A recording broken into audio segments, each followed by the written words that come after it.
This video will walk us through resolving shortages in R2.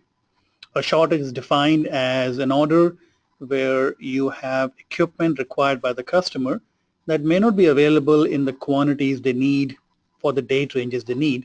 So now we will take a look at such a scenario and try to see how R2 will help us resolve those shortages for our customers. Let's go into the accounts part of the program. We bring up our customer and an existing order. We go into the order detail where we see that we have an Alexa Plus that is not available and it shows up in red with the status of not available on the order detail screen in R2. Now there are 5 options to resolve this shortage.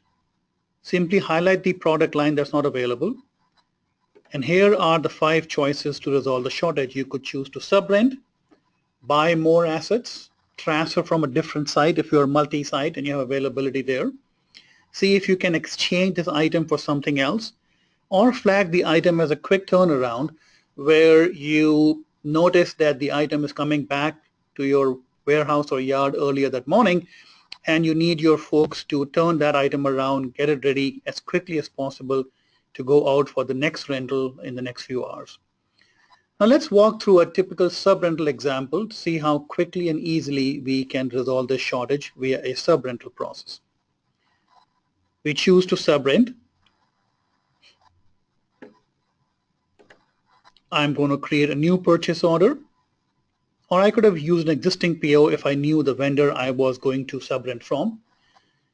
By selecting Create New PO, the system will now give me all the sub-rental vendors that I have told the system can or have previously sub-rented this item to me.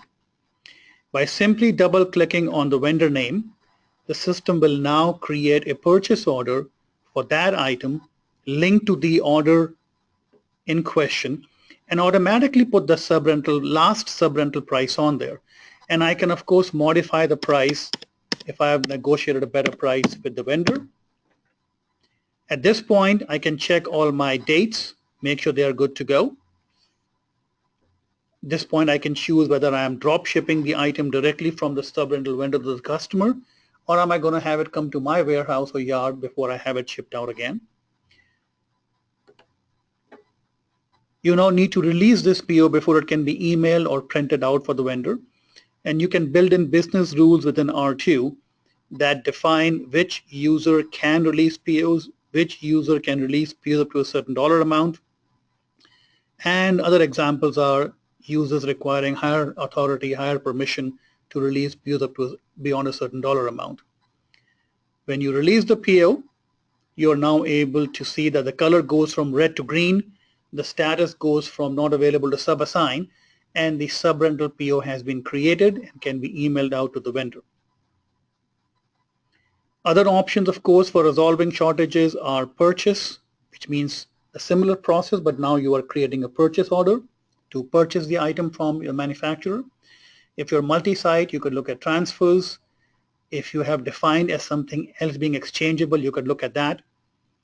So 5 different options to resolve shortages in R2, and we looked at how to resolve a shortage using the sub-rental process in R2 in this video.